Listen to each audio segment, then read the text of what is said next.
Clara Ruth Dawson dropped to her knees in the red dust of Dusty Creek Station.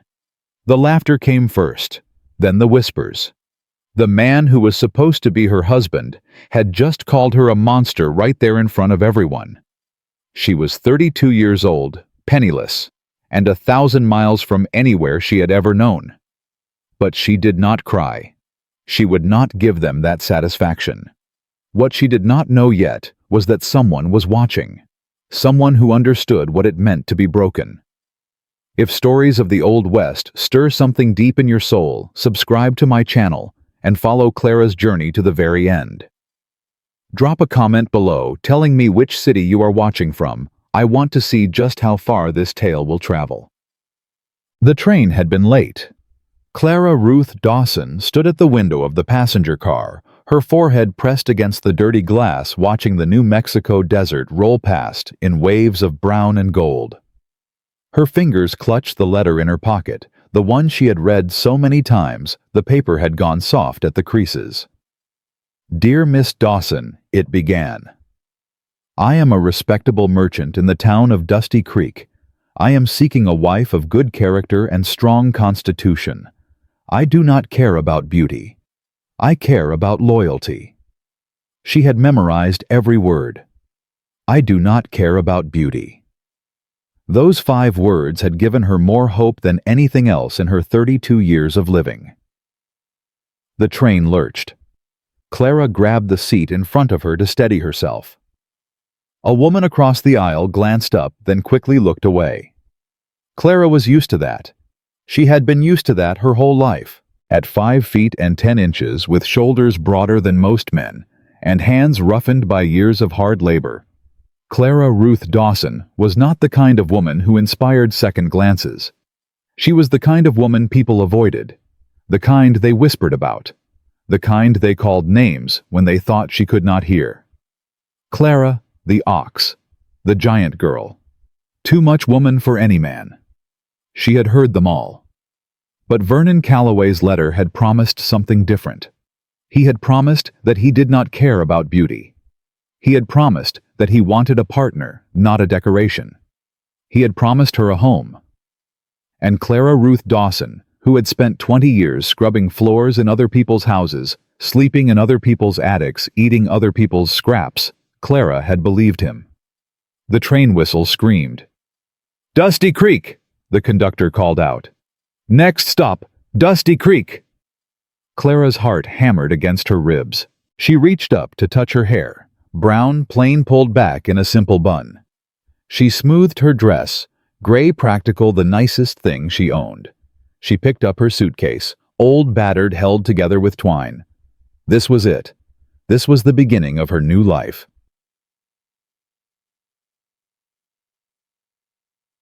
The platform was crowded with people. Cowboys in dusty hats, women in faded calico, children chasing each other through the legs of adults. Clara stepped off the train and stood very still. Her suitcase clutched in both hands, her eyes scanning the crowd. "He will be wearing a blue vest," the letter had said. "I will be carrying a white flower." She saw him immediately.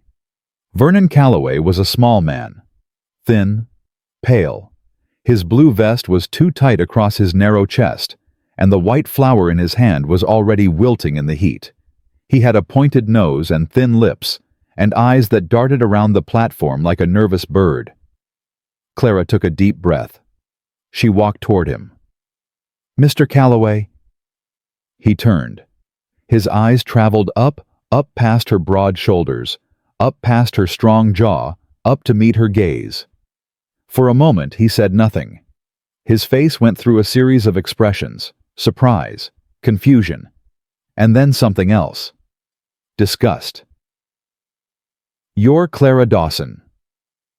"Yes, sir." She tried to smile. "I'm real pleased to finally meet you. Your letters meant so much to—" "This is a joke." Vernon's voice was flat. "This has to be a joke." Clara's smile faltered. "I'm sorry.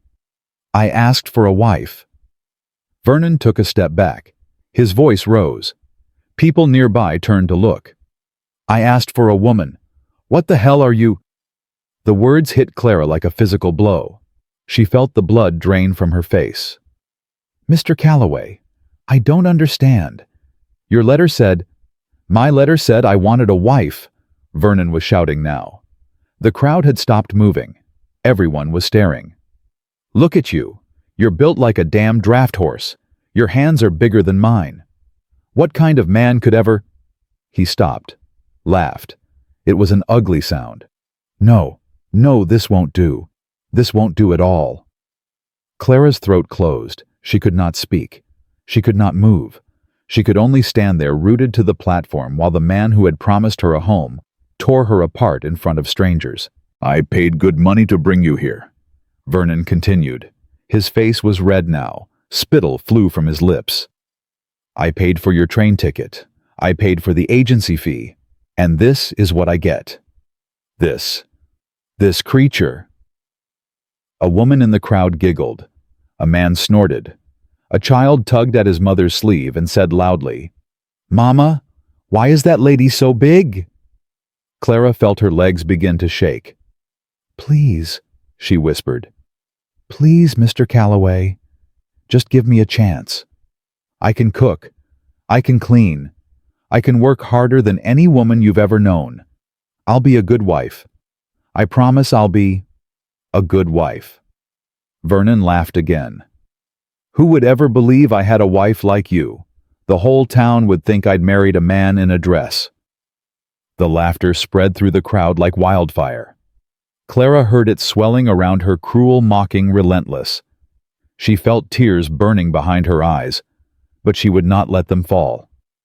She would not give these people that satisfaction. "I'm asking you to leave." Vernon straightened his vest. His voice had gone cold. "I don't know you. I've never seen you before. And if you have any decency at all, you'll get back on that train and go back to wherever you came from." "I can't," Clara's voice cracked. "I spent everything I had to get here. I don't have anywhere else to go." Vernon shrugged. "That ain't my problem." He turned and walked away. The crowd parted for him, still laughing, still whispering. Clara watched him go. She watched him disappear around the corner of the station house. She watched until there was nothing left to watch. Then her legs gave out. She dropped to her knees in the red dust of Dusty Creek Station. Her suitcase fell from her hands. The twine holding it together snapped, and her few belongings, a hairbrush, a Bible, a photograph of parents she barely remembered, scattered across the platform. The laughter continued. Clara stayed on her knees. She did not cry. The sun moved across the sky. The crowd thinned. People went about their business. The train pulled away from the station with a long, mournful whistle. And still, Clara knelt in the dust, her scattered belongings around her. Her head bowed, her hands limp in her lap. She had nowhere to go. She had no money. She had nothing. This is how it ends, she thought. This is how Clara Ruth Dawson's story ends. Alone on a train platform in a town full of strangers.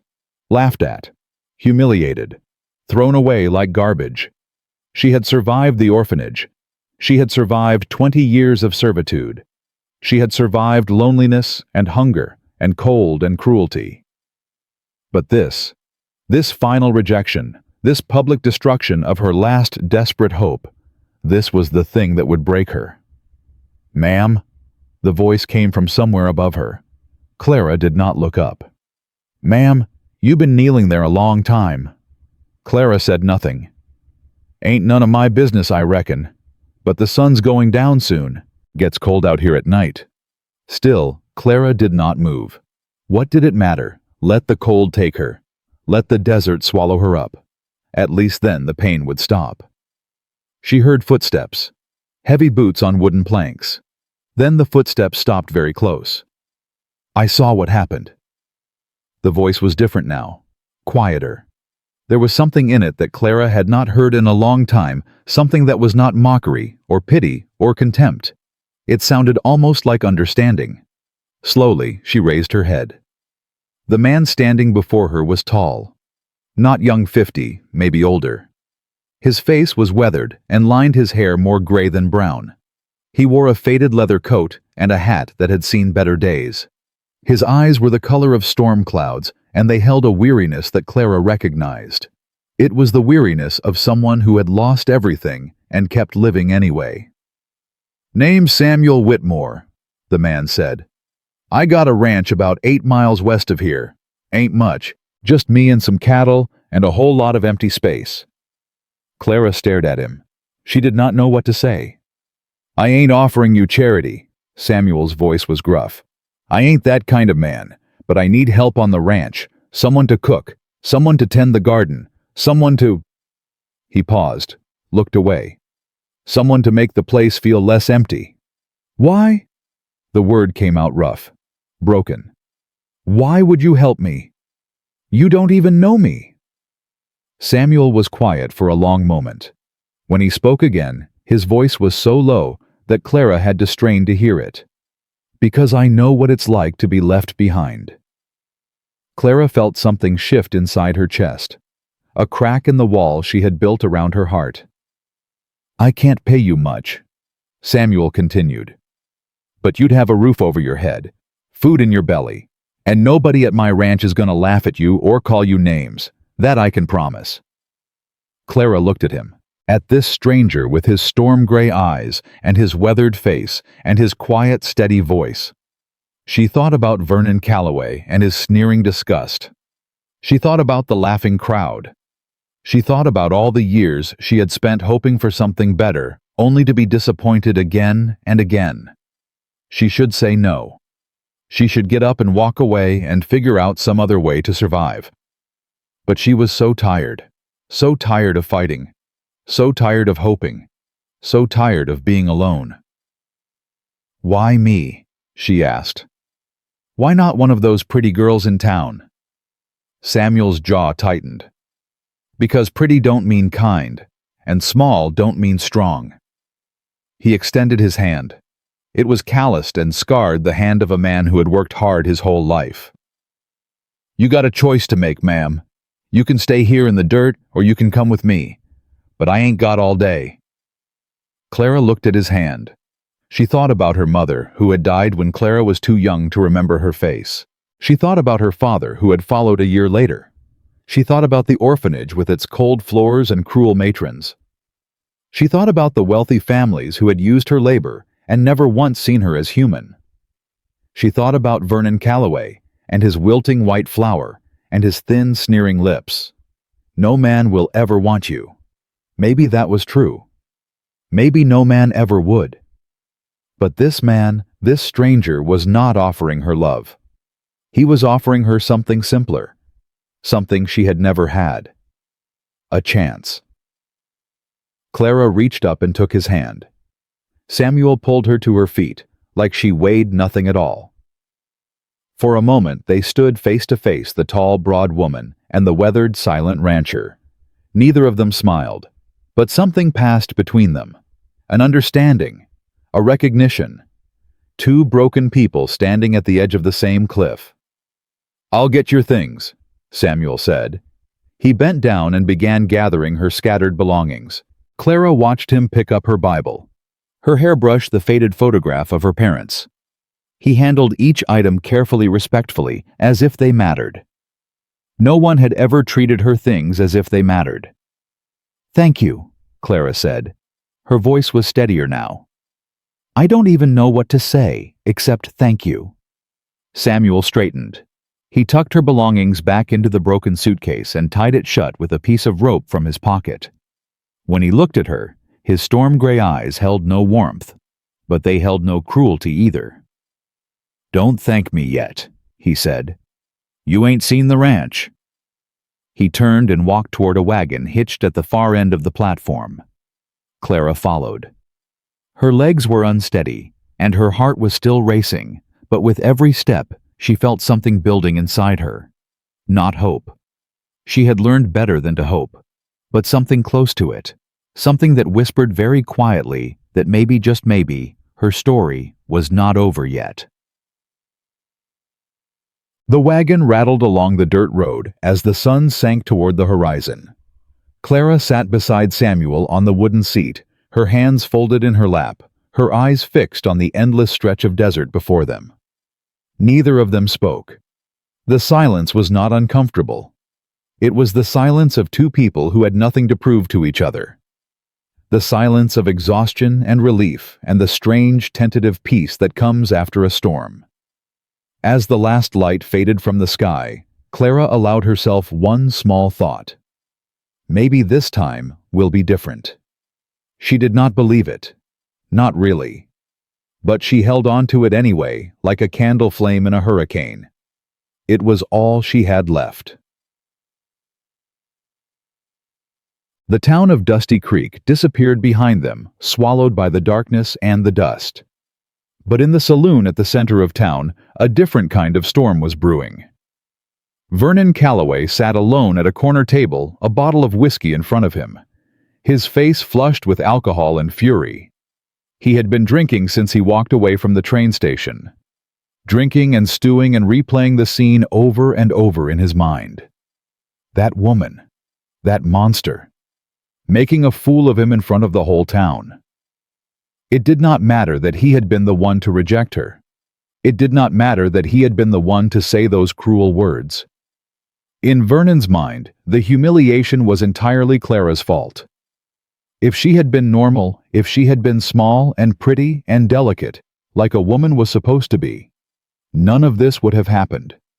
But she was not normal. She was a freak. And now, according to the whispers he had heard, she had ridden off with Samuel Whitmore, the loner, the hermit, the man who had not spoken to anyone in town for years. Vernon's hand tightened around his glass. Samuel Whitmore. He knew the name. Everyone in Dusty Creek knew the name. Whitmore had come to the territory after the war, bought a patch of land nobody wanted, and built himself a life far from other people. He kept to himself, paid his debts, never caused trouble, but he also never showed respect. He never tipped his hat to the important men in town, never bought his supplies from Vernon's store, never acknowledged that Vernon Calloway was somebody worth knowing. And now Whitmore had taken Vernon's mail-order bride, the woman who had been purchased with Vernon's money, the woman who by rights belonged to Vernon. It did not matter that Vernon did not want her. It was the principle of the thing. Bartender. Vernon's voice was thick with drink. Another bottle. The bartender hesitated. Mr. Calloway, sir. Maybe you've had enough. I said another bottle. The bartender brought it. Vernon poured himself another glass, his hands shaking with rage. This is not over, he thought. This is not nearly over. He would find a way to make them both pay. The giant woman who had humiliated him, and the silent rancher who had dared to interfere. Vernon Calloway was not a man who forgave, and he never, ever forgot. 8 miles west of town, the wagon pulled up to a small ranch house nestled in a shallow valley. The moon had risen, casting silver light over a modest wooden cabin, a leaning barn, and a fence that had seen better days. Samuel climbed down from the wagon and offered Clara his hand. She took it and stepped onto the hard-packed earth of what would become her new home. It ain't much, Samuel said. There was something almost apologetic in his voice. Been letting things go since, been letting things go. Clara looked at the cabin, at the barn, at the wide, empty land stretching out in every direction. It was rough. It was worn. It was nothing like the home she had imagined when she read Vernon's letters. But it was real, and it was being offered to her freely without conditions or cruelty. It's perfect, she said. Samuel looked at her sharply as if searching for mockery. But Clara's face held nothing but sincerity. She meant what she said. After everything she had been through, this simple broken place looked like paradise. There's a room for you inside, Samuel said. Bed's made. Ain't been slept in for a while, but it's clean. We can talk about how things will work in the morning. For now you should rest. Clara nodded. Mr. Whitmore. Samuel. Samuel. She tested the name. It felt strange on her tongue, intimate in a way that made her nervous. I want you to know that I meant what I said. I'll work hard. I'll earn my keep. I won't be a burden to you. Samuel's expression did not change, but something flickered in his storm-gray eyes, something that might have been respect. "I don't doubt it, ma'am." "Clara." She almost smiled. "If I'm calling you Samuel, you can call me Clara." He considered this. Then he gave a single short nod. "Clara." He turned and walked toward the barn, his boots crunching on the gravel. Clara watched him go. In the moonlight, he looked older than he had at the station, more tired, more alone. She wondered what had happened to him. What loss had carved those deep lines into his face? What grief had driven him out here to this empty place to live among cattle and silence? But those were questions for another day. Tonight, she would sleep. Tomorrow, she would begin again. Clara picked up her battered suitcase and walked into the cabin. The door creaked as she pushed it open. Inside the room was small but tidy. A wooden table, 2 chairs, a fireplace with cold ashes, a doorway leading to what she assumed was the bedroom. She set her suitcase on the floor and stood very still. "I am here," she thought. "I am actually here." 24 hours ago, she had been on a train clutching a letter full of promises. 12 hours ago, she had been on her knees in the dust, surrounded by laughter and scorn. And now she was standing in a stranger's home, offered a chance she had never expected. Life, she realized, could change in an instant. It could break you in a heartbeat. But sometimes, just sometimes, it could also save you. Clara Ruth Dawson walked into her new room, lay down on the narrow bed, and closed her eyes. For the first time in years, she slept without nightmares. Outside, the desert wind whispered across the empty land, carrying with it the promise of something new. Clara woke before dawn. For a moment, she did not know where she was. The ceiling above her was unfamiliar. The bed beneath her was not the narrow cot she had slept on for 20 years. The air smelled different, clean and dry, with a hint of sage carried on the wind. Then she remembered. The train. The rejection. The man with storm-gray eyes. She sat up slowly, her body aching from the journey and the emotional toll of the day before. Through the small window, she could see the first pale light of morning creeping across the desert. Somewhere outside, a rooster crowed. Clara swung her legs over the side of the bed and stood. Her dress was wrinkled from sleeping in it, but it was the only one she had. She smoothed it as best she could, ran her fingers through her tangled hair, and stepped out of the bedroom. The main room of the cabin was empty. A fire crackled in the hearth and the smell of coffee drifted from a pot hanging over the flames. On the table sat a tin cup and a plate with a biscuit and a slice of cured ham. He had made her breakfast. Clara stood there for a long moment staring at the simple meal. In all her years of service, no one had ever made her breakfast. She had always been the one to wake before dawn to light the fires, to prepare the food for others. The idea that someone had done this for her, had thought of her needs, had taken the time to provide for her, was almost incomprehensible. She sat down and ate. The biscuit was dry and the ham was salty, but to Clara, it was the finest meal she had ever tasted. When she finished, she washed her plate and cup in the basin by the window. Then she looked around the cabin with new eyes. There was dust on the shelves, cobwebs in the corners. The curtains were faded and torn. The floor needed sweeping. Clara rolled up her sleeves. By the time Samuel came in from the barn 2 hours later, the cabin had been transformed. Clara was on her hands and knees scrubbing the floorboards with a brush she had found in the corner. Her face was flushed with exertion, and strands of hair had escaped from her bun, but her eyes were bright. Samuel stopped in the doorway. He looked at the swept floor, the dusted shelves, the mended curtain hanging in the window. Then he looked at Clara. "You've been busy." Clara sat back on her heels. "I hope you don't mind. I just thought—" "I don't mind." He crossed to the table and sat down heavily. Clara noticed for the first time how tired he looked. There were dark circles under his eyes, and his movements were slower than they had been the night before. "You eat yet?" she asked. "Ain't hungry." Clara stood and wiped her hands on her dress. "Mr. Whitmore Samuel, when was the last time you had a proper meal? And I don't mean coffee and whiskey."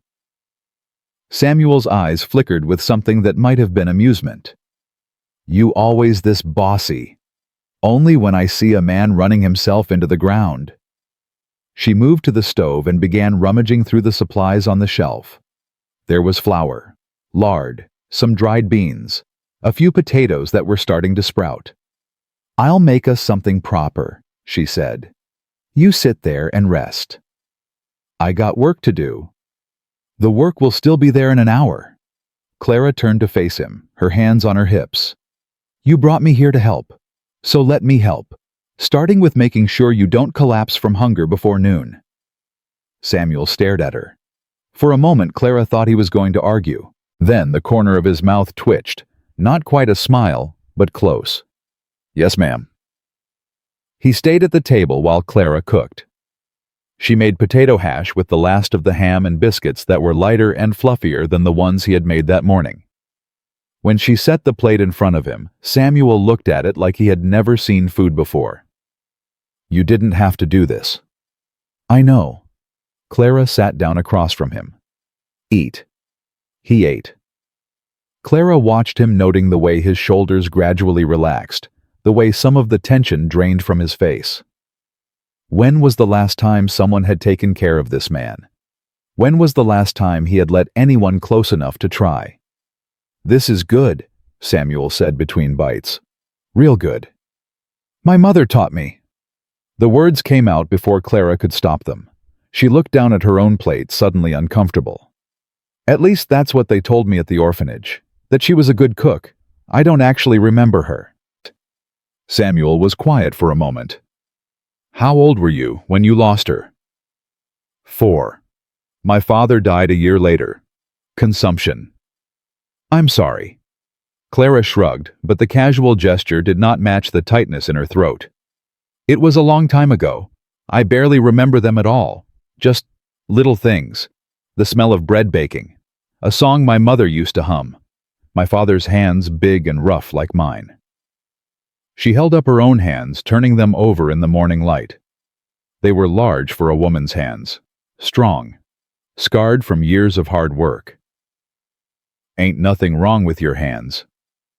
Clara looked up, startled by the quiet conviction in Samuel's voice. They're the hands of someone who knows how to work, he continued. Someone who ain't afraid of hard days. That's worth more than soft skin and pretty fingers. Clara felt heat rise to her cheeks. She did not know what to say. No one had ever spoken about her body as anything other than a defect, a problem, a reason for rejection. That man at the station, Samuel said. His voice had gone hard. That Calloway fellow, he's a fool. He's not wrong, though. Clara's voice was small. I'm not what a woman is supposed to be. Who says what a woman is supposed to be? The question caught Clara off guard. She opened her mouth to answer, then realized she did not have one. Let me tell you something. Samuel pushed his empty plate aside and leaned forward. I spent 4 years in the war, saw things no man should ever see, and I learned something in all that blood and death. The world's got its ideas about what people should be, what they should look like, how they should act. But those ideas don't mean a damn thing when you're standing on a battlefield. When everything's falling apart around you, the only thing that matters is who you are inside. Your courage, your loyalty, your heart. He paused, his gray eyes holding hers. I don't know you, Clara, not yet. But I saw you yesterday, saw how you held your head up when that crowd was laughing at you. Saw how you didn't cry, didn't beg, didn't break. That takes strength. Real strength. The kind that's got nothing to do with how a body looks. Clara felt tears prickling at the corners of her eyes. She blinked them back fiercely. Why are you saying all this? Because someone should have said it to you a long time ago.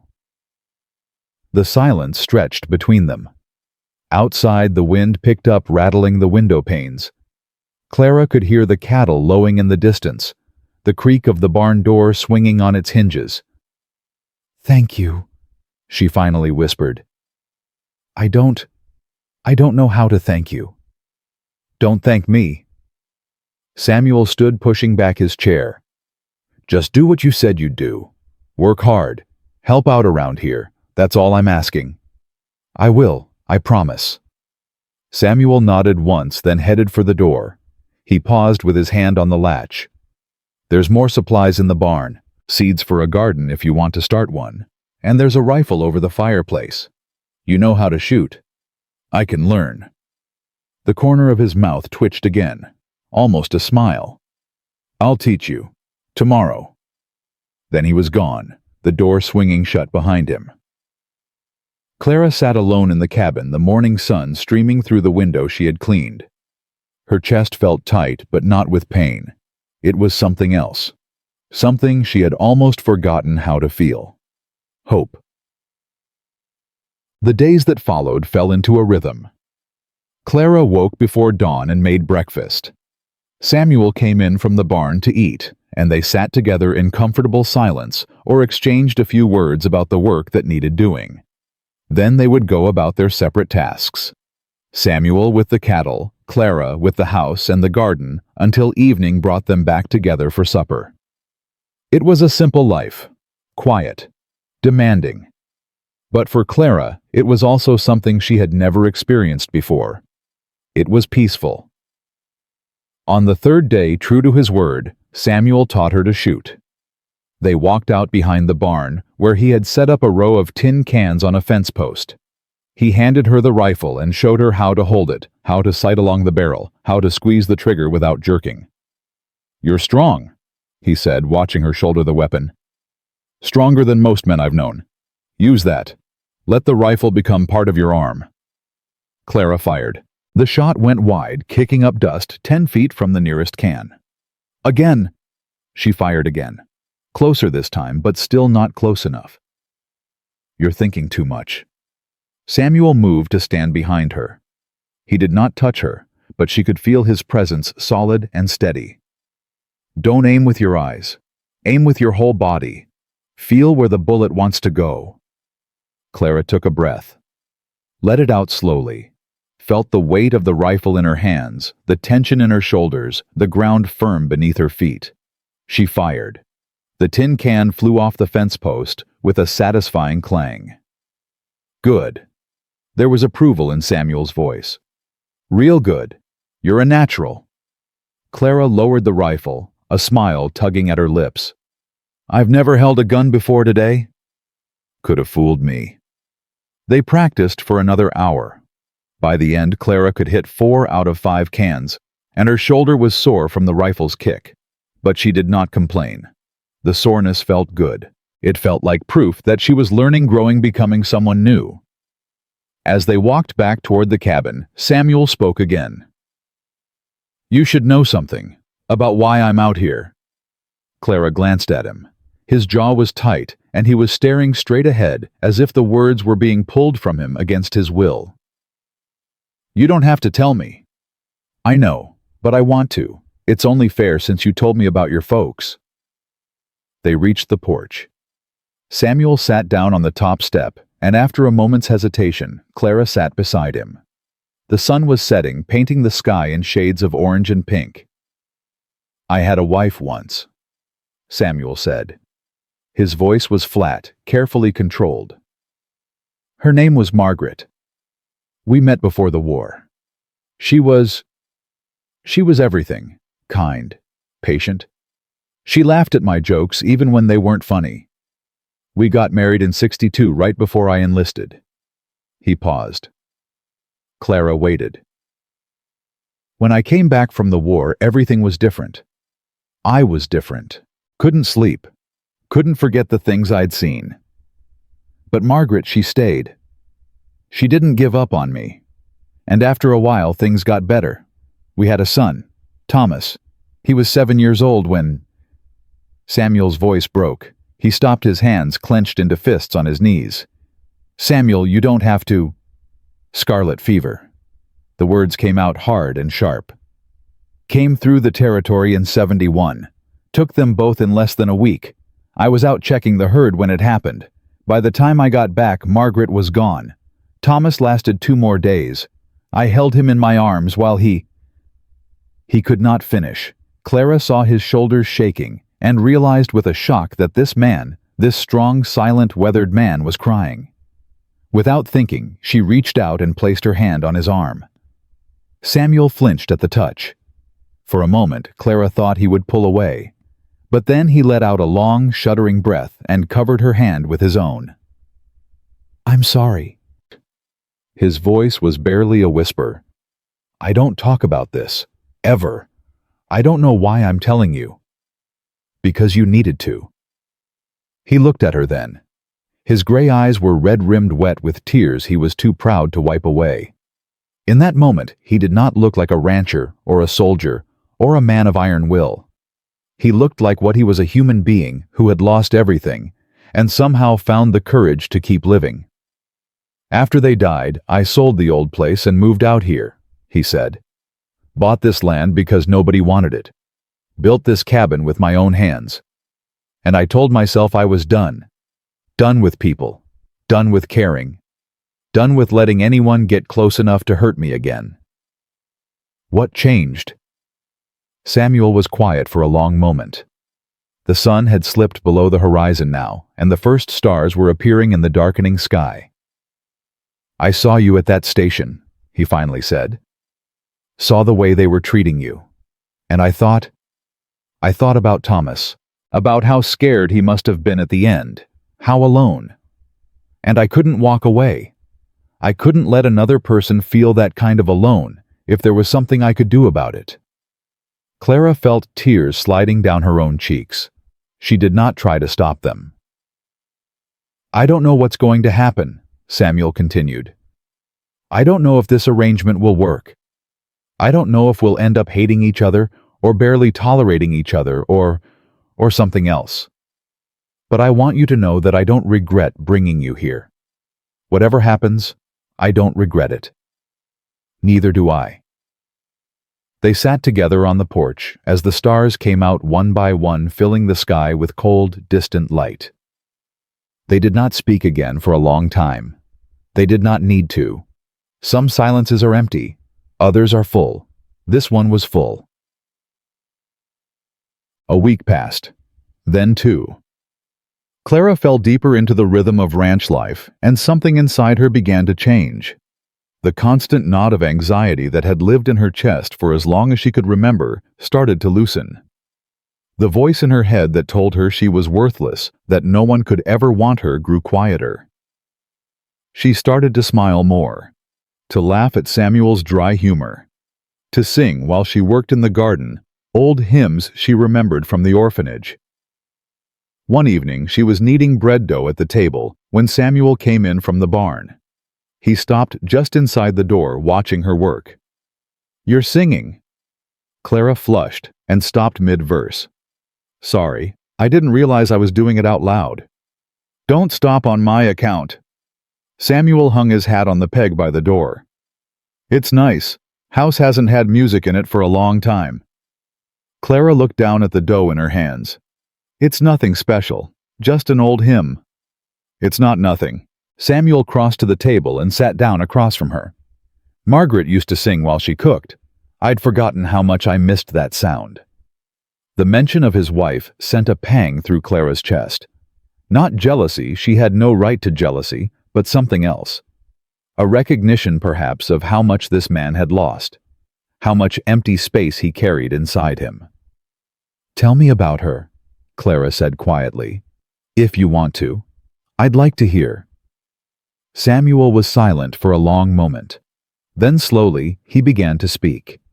He told her about Margaret's laugh, which was loud and unladylike and absolutely infectious. He told her about the way she could calm a spooked horse with just her voice and her hands. He told her about the time she chased off a rattlesnake with a broom, cursing like a sailor the whole time, and how Thomas had laughed until he cried. He told her about Thomas too, about the boy's curiosity, his endless questions, his dream of someday seeing the ocean, about the wooden horse Samuel had carved for his 5th birthday, which Thomas had carried everywhere until the day he died. Clara listened without interrupting. When Samuel finally fell silent, his eyes were distant, lost in memories she could not share. They sound wonderful, she said. They were. Do you ever think about finding someone else, starting over? The question surprised her as much as it seemed to surprise him. Samuel's eyes snapped back to the present, focusing on her face with an intensity that made her breath catch. I used to think I couldn't, he said slowly. Used to think that part of me died with them. But lately... He trailed off. Clara's heart was beating very fast. Lately what? Samuel shook his head. Never mind. It's nothing. He stood abruptly and walked to the window, staring out at the darkening sky. Clara watched his back, the rigid set of his shoulders, the way his hands clenched and unclenched at his sides. She should let it go. Should return to her bread and pretend the moment had never happened. That was the safe thing to do, the wise thing. But Clara Ruth Dawson was tired of being safe. It's not nothing, she said. Her voice was steady, even though her hands were shaking. And I don't think you really want to stop talking about it. Samuel did not turn around. You don't know what you're asking. Then tell me. The silence stretched between them, taut as a bowstring. When Samuel finally spoke, his voice was so low she could barely hear it. I'm 51 years old. I live alone on a patch of dirt in the middle of nowhere. I've got nothing to offer anyone. Nothing but old ghosts and bad memories. That's not true. It is true. He turned then, and the pain in his eyes nearly broke her heart. Look at me, Clara. Really look at me. I'm worn out, used up. Whatever I was before the war, before Margaret and Thomas died, that man doesn't exist anymore. Clara stood up from the table. She walked toward him, slowly, giving him time to back away if he wanted to. He did not move. You want to know what I see when I look at you? She asked. He said nothing. I see a man who pulled a stranger out of the dirt when everyone else was laughing at her. I see a man who offered her a home without asking for anything in return. I see a man who cooked her breakfast and taught her to shoot and told her that her hands were strong and good. Clara stopped an arm's length away from him. I see a man who's been hurt so badly he's afraid to let anyone close again. But Samuel, being afraid doesn't mean you're broken. It means you're human. Samuel's jaw tightened. You don't know me. I know enough. What if you're wrong? What if I'm exactly what I said, an empty shell with nothing left to give? Clara reached up and placed her hand on his chest over his heart. She could feel it beating beneath her palm, strong and steady. This isn't empty, she said. And neither are you. For a long moment, neither of them moved. Clara could feel the heat of his body through his shirt, could see the conflict raging in his storm-gray eyes. Part of him wanted to push her away. She knew that. Part of him was terrified of what might happen if he let her in. But another part, the part that had saved her at the train station, that had made her breakfast and taught her to shoot and told her about his wife and son. That part wanted something different. Clara. Her name came out rough, almost pained. I don't know if I can be what you need. I'm not asking you to be anything. She did not move her hand. I'm just asking you to try. The clock on the wall ticked. The fire crackled in the hearth. Outside, the wind whispered through the empty land. And then Samuel Whitmore did something he had not done in 6 years. He reached out and took someone's hand. His fingers closed around hers, warm and rough and trembling slightly. He did not say anything, neither did she. But in that moment, standing in the firelight of the small cabin, something shifted between them. A door that had been closed for a very long time creaked open. Just a crack. But sometimes a crack is all you need. They did not speak of it the next morning, or the morning after that. But something had changed, and they both knew it. Samuel's silences became warmer. Clara's smiles came easier. They found excuses to be near each other. A brush of hands when passing a coffee cup. A shoulder touched in silent greeting. A glance held just a moment longer than necessary. It was fragile, this thing growing between them. fragile and terrifying and wonderful all at once. Clara tried not to name it. She was afraid that naming it would make it disappear. But she could not stop herself from wanting it. Wanting him. On the 19th day, Clara was hanging laundry on the line behind the cabin when she heard hoofbeats approaching from the east. She shaded her eyes against the sun and watched as a rider emerged from the dust, a woman on a gray mare, her silver hair pinned beneath a practical bonnet. The rider pulled up at the fence and dismounted with the ease of someone who had spent a lifetime in the saddle. "You must be the one everybody's talking about," the woman said. Her voice was dry but not unkind. "I'm Josephine Marsh. Most folks call me Josie. I run the boarding house in town." Clara set down the shirt she had been hanging. "I'm Clara. Clara Dawson." "I know who you are, honey." Josie tied her mare to the fence post and walked toward her. "The whole town knows who you are. That scene at the station, well, let's just say it's all anyone's been able to talk about." Clara felt her shoulders tense. "If you've come to tell me I should leave..." "Leave." Josie let out a bark of laughter. "Child, I came to see if you were all right, and to tell you that not everyone in Dusty Creek is as small-minded as Vernon Calloway." The kindness in the older woman's voice caught Clara off guard. She felt tears prickling at her eyes and blinked them back furiously. "Why would you care? You don't even know me." Josie's expression softened. She reached out and took Clara's hands in hers, rough hands weathered by time and work not unlike Clara's own. "I know what it's like to be judged for things you can't control," Josie said quietly. "I know what it's like to be told you're not good enough. And I know what it's like to find a second chance when you thought there were none left." She squeezed Clara's hands. "Samuel Whitmore is a good man, better than most. You landed in a lucky spot, even if it doesn't feel like it yet." Clara looked at this stranger with her kind eyes and her practical clothes and her hands that spoke of hard work and harder times. "Thank you," she whispered. "Don't thank me yet. I brought you something." Josie returned to her mare and pulled a bundle from the saddlebag. Some fabric for a new dress and some proper soap. "That lye you've been using will strip the skin right off your bones." Clara took the bundle, her throat tight with emotion. "I can't accept this. I don't have any way to pay you." "Then don't pay me. Just take care of yourself. And take care of that stubborn old rancher too. Lord knows he needs someone to look after him." Josie mounted her mare and gathered the reins. But before she turned to go, she looked back at Clara with an expression that was part warning, part concern. "One more thing.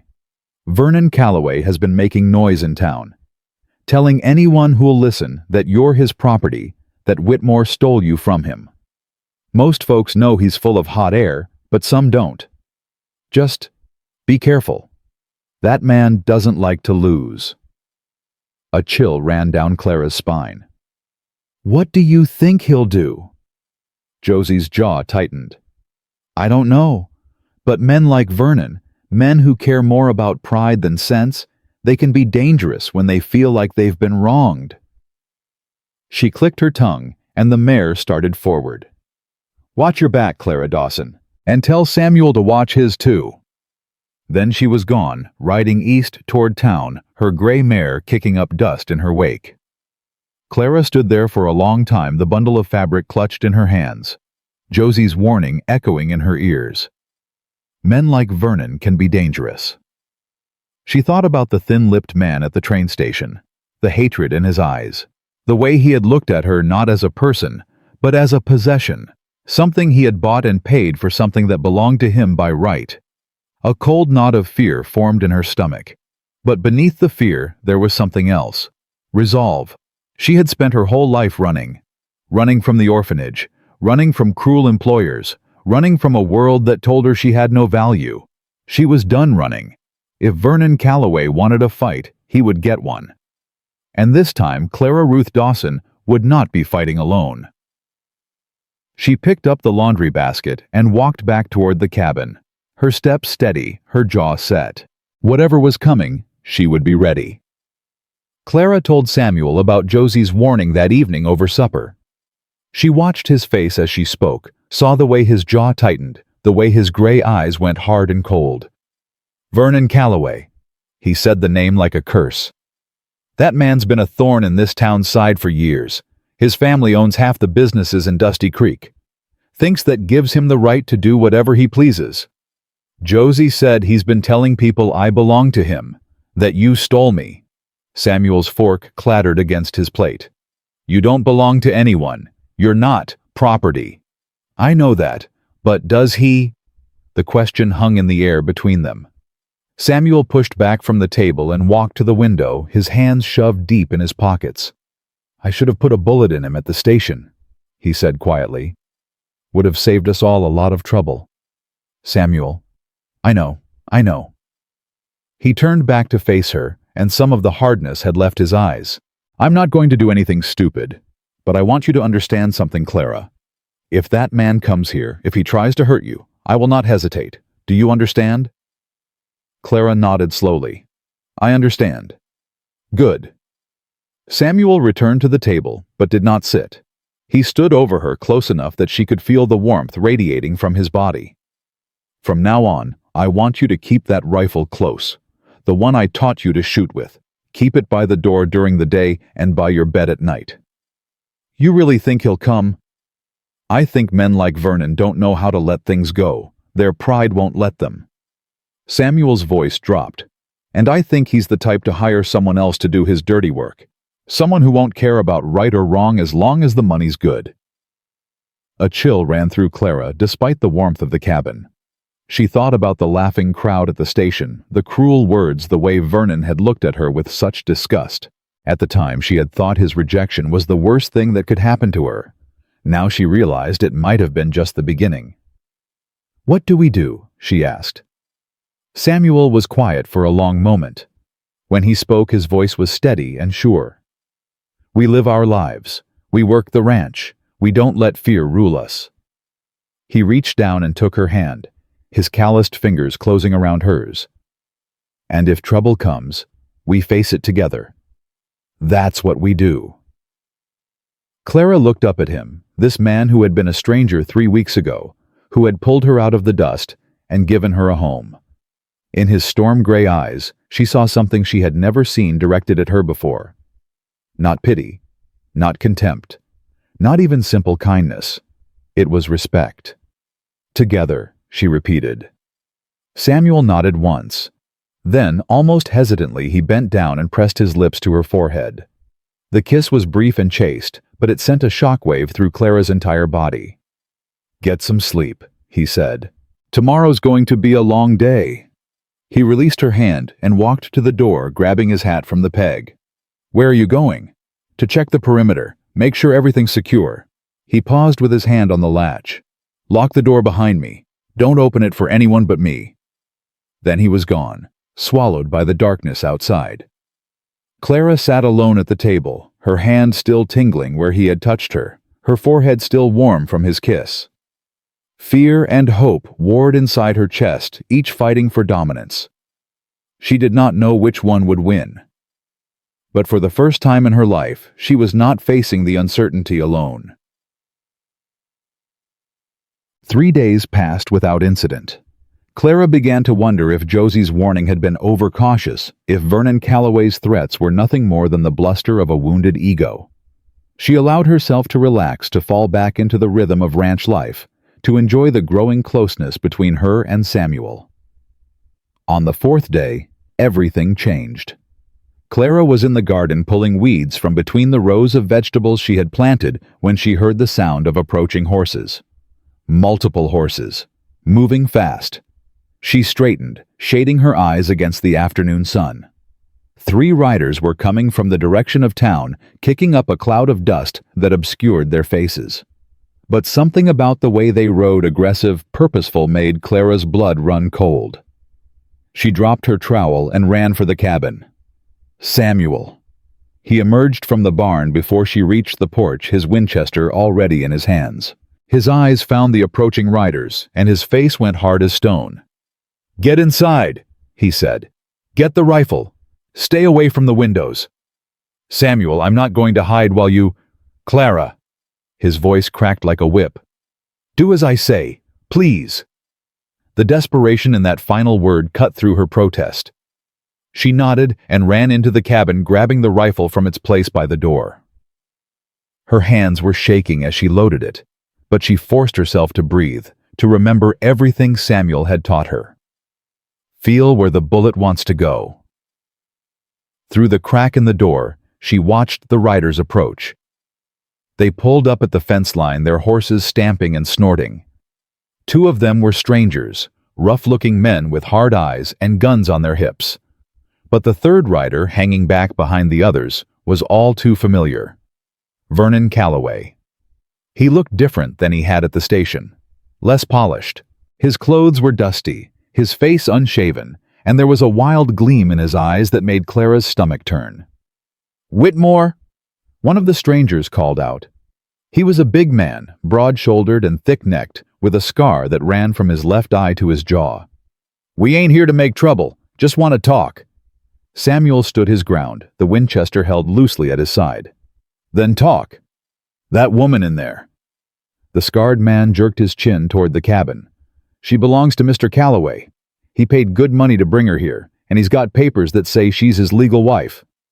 "She ain't his wife. She ain't anyone's wife.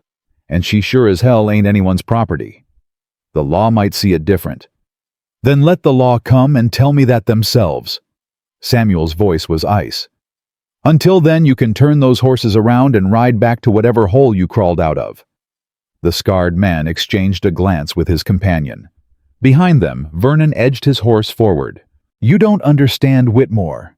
Vernon's voice was thin and reedy, nothing like the bluster Clara remembered from the station. "This isn't personal. I just want what's mine.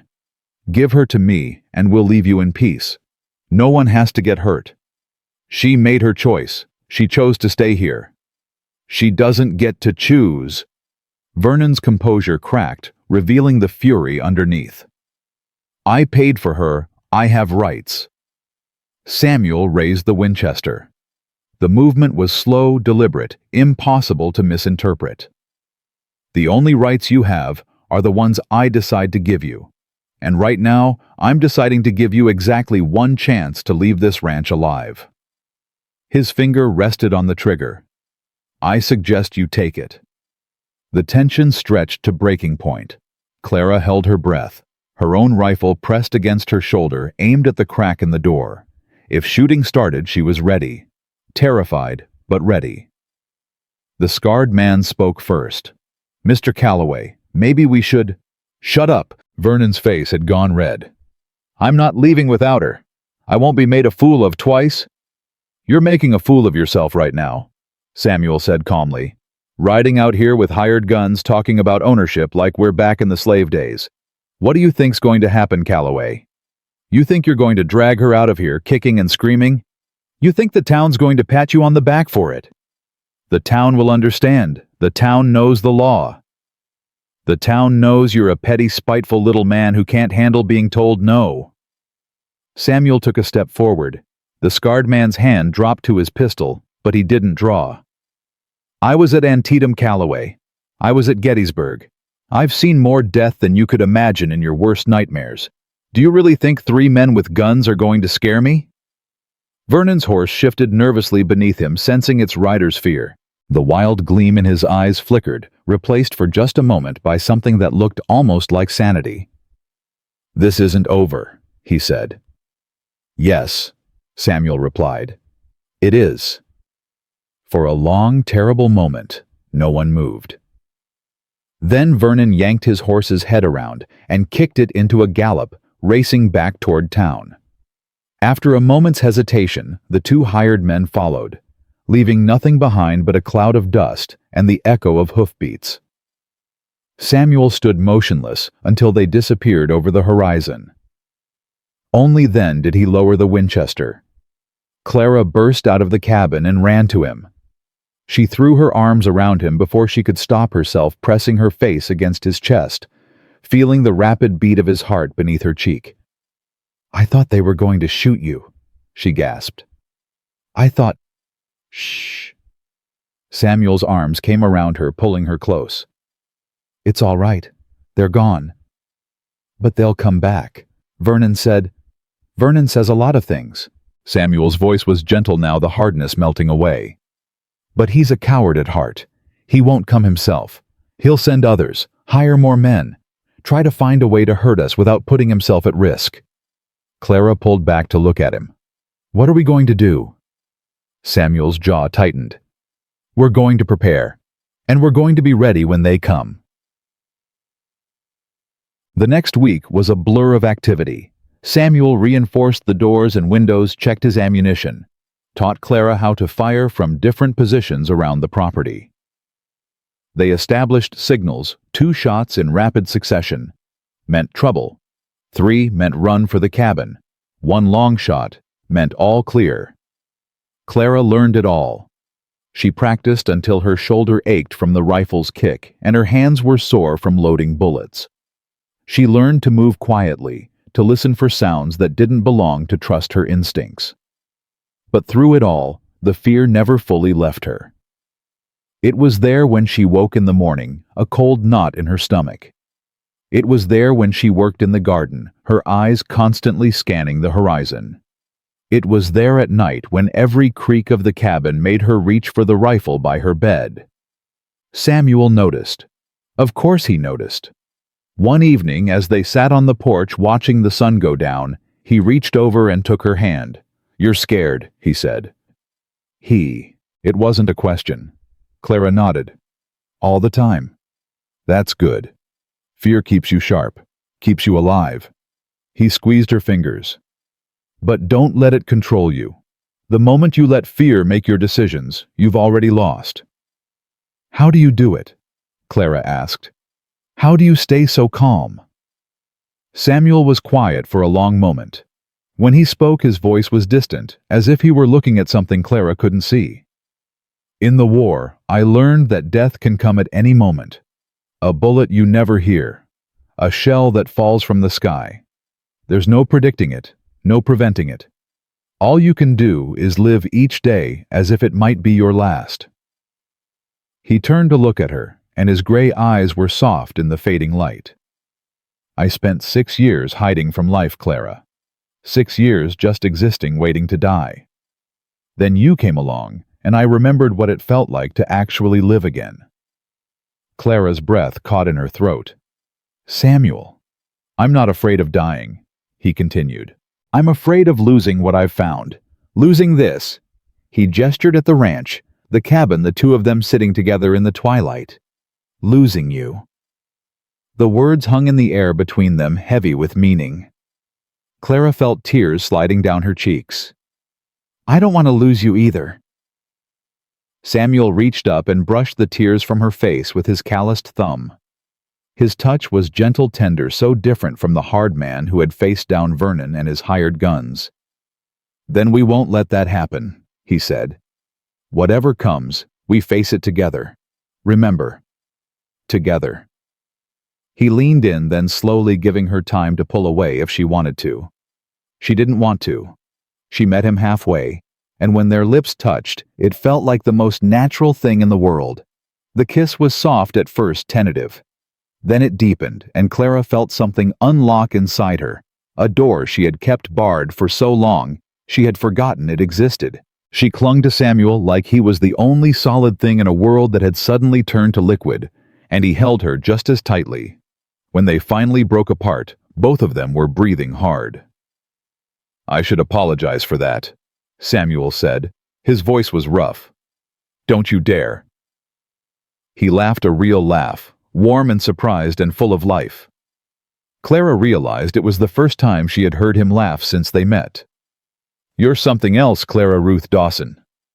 "So I've been told." She smiled. "Usually not as a compliment." "It's a compliment." Samuel brought her hand to his lips and kissed her knuckles. "The highest compliment I know how to give." They sat together as darkness fell. Their fingers intertwined, their hearts beating in tandem. For one perfect moment the fear was gone. There was only this 2 broken people who had somehow found each other, holding on tight against the coming storm. But storms always come, and this one was closer than either of them knew. Captain Han. It happened 3 nights later. Clara woke to the sound of glass shattering. She was out of bed and reaching for the rifle before her eyes were fully open, her heart hammering against her ribs. "Samuel." "I'm here." His voice came from the main room. "Stay down. Get to the back wall." Clara crouched low and moved toward the bedroom door. Through the opening she could see firelight, but it was coming from outside, casting wild shadows through the broken window.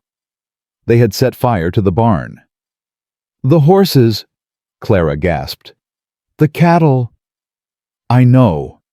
Samuel was at the door, the Winchester pressed against his shoulder. "They're trying to draw me out.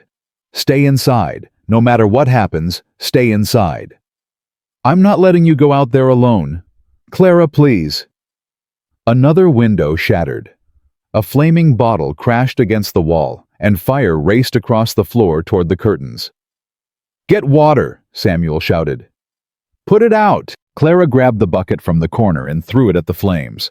The fire hissed and sputtered, but didn't die completely. She ran to the basin and filled another bucket, dousing the flames again. This time, they went out, leaving behind the acrid smell of smoke and burned wood. Through the broken window, she could hear shouting. Men's voices rough and angry. Gunshots cracked in the night. Samuel fired twice through the door, the rifle's report deafening in the enclosed space. Someone outside screamed. "That's one," Samuel muttered. "How many more?" Clara grabbed her own rifle and moved to the window. She peered over the edge of the sill, trying to see through the smoke and firelight. She counted 4 figures moving in the darkness. No 5. They were spread out, using the burning barn as cover, taking shots at the cabin from different angles. "At least 5, she reported. "Maybe more." Samuel cursed under his breath. "Too many. We can't hold them off forever." Another volley of gunfire peppered the cabin walls. Clara ducked as splinters exploded above her head. Fear clawed at her throat, but she forced it down, forced herself to think. "The root cellar," she said. "The one behind the cabin. We could use it to get out, flank them." "No, if we leave the cabin, they'll have the advantage." Samuel fired again, and another scream split the night. "That's 2. But they'll wise up soon, start moving in groups." The heat from the burning barn was growing. Clara could feel it through the walls, see the orange glow intensifying. If the fire spread to the cabin, they would be forced out into the open, right into the guns of Vernon's men. "We have to do something," Clara said. "We can't just wait here to die." Samuel looked at her. In the flickering firelight, his face was carved from shadow and flame, beautiful and terrible all at once. "I have an idea," he said slowly. "But you're not going to like it." "Tell me." "I go out the front, make a lot of noise, draw their attention." He held up a hand to stop her protest. "While they're focused on me, you slip out the back, take the rifle, get to the ridge behind the property. From there, you'll have a clear shot at anyone in the yard. You're using yourself as bait. I'm giving you a chance to end this." Clara shook her head. "No, absolutely not. I won't let you." "Clara." Samuel grabbed her shoulders, forcing her to meet his eyes. "Listen to me. You're the better shot. You know you are. I've seen you at the targets. You don't miss. But you need a clear line of sight, and you won't get that from in here. If they kill you, then you make them pay for it." His voice was fierce. "You make every single one of them pay, and then you ride to town, and you tell everyone what Vernon Calloway did. You make sure the whole world knows." Tears were streaming down Clara's face. "Samuel, please. There has to be another way." "There isn't." He pulled her close, held her tight against his chest. She could feel his heart beating strong and steady even now. "I spent 6 years waiting to die, Clara. You gave me something to live for. Let me return the favor." "I can't lose you. I just found you." "You won't lose me." He pulled back and cupped her face in his hands. "I'm a stubborn old bastard. I don't die easy. But I need you to trust me. Can you do that?" Clara looked into his gray eyes, those eyes that had seen so much death, so much pain, and yet still held such gentle light when they looked at her.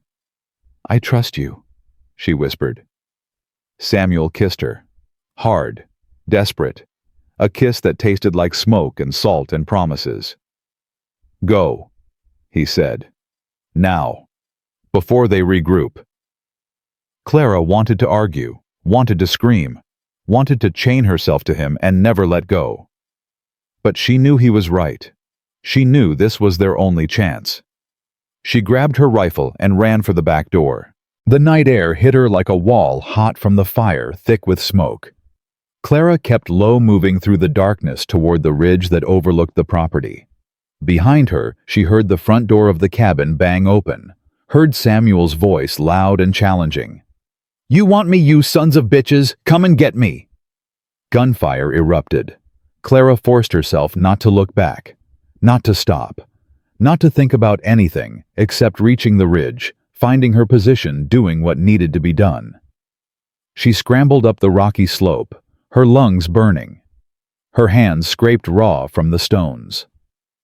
The rifle was heavy across her back, but she didn't let it slow her down. Finally, she reached the top. She threw herself down behind a boulder and raised the rifle sighting along the barrel. The scene below was chaos. The barn was fully engulfed now, flames reaching toward the sky like grasping fingers. Samuel was behind the water trough, trading shots with 3 men who had taken cover behind the fence. 2 others were circling around trying to flank him. Clara took a breath. Let it out slowly. Don't aim with your eyes. Aim with your whole body. Feel where the bullet wants to go. She squeezed the trigger. The first flanking man dropped without a sound. She worked the lever, fired again. The second man spun and fell. The remaining 3 looked up, confused, searching for the new threat. Samuel used the distraction to rise from cover and fire 3 rapid shots. 1 more man went down. 2 left. They were running now, abandoning their attack, heading for the horses tied beyond the burning barn. Clara tracked them with her rifle, her finger on the trigger. "Clara, hold!" Samuel's voice carried across the yard. She hesitated. "Let them go. It's over." Clara watched the 2 men mount their horses and ride into the darkness. Every instinct screamed at her to shoot, to make sure they couldn't come back, couldn't hurt them again. But Samuel had asked her to trust him. She lowered the rifle. The silence that followed was almost deafening after the chaos of battle. Clara could hear the crackle of flames, the distant sound of hoofbeats fading into the night. Her arms were shaking. Her whole body was shaking. She half ran, half fell down the ridge, desperate to reach Samuel. He met her in the middle of the yard, and she threw herself into his arms. He was alive. Bloody, there was a gash on his forehead, and another on his arm, but alive. "You're hurt," she gasped. "Just scratches." He held her so tight, she could barely breathe. "You did it, Clara. You saved us." "We saved us." She pulled back to look at him. "Together, remember.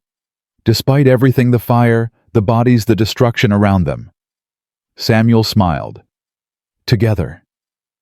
Behind them, the barn collapsed in a shower of sparks and smoke. Clara knew they had lost the horses, the cattle, months of supplies and work. She knew Vernon's men might come back. She knew nothing was settled, nothing was safe. But in that moment, with Samuel's arms around her and his heart beating against hers, none of that mattered. They were alive, and they were together. That was enough. Dawn came slowly, painting the sky in shades of gray and pink that seemed to mock the destruction below. Clara stood in the yard, her arms wrapped around herself, staring at what remained of the barn.